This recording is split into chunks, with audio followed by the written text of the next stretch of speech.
You ask Tiger to solve. This deals with linear equations with one unknown. The final result is x equals 5. Let's solve it step by step. Simplify the expression. Expand the parentheses. Simplify the arithmetic. Group all constants on the right side of the equation. Subtract 40 from both sides. Simplify the arithmetic.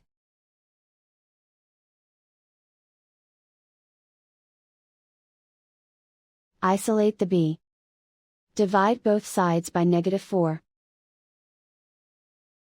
Cancel out the negatives. Simplify the fraction.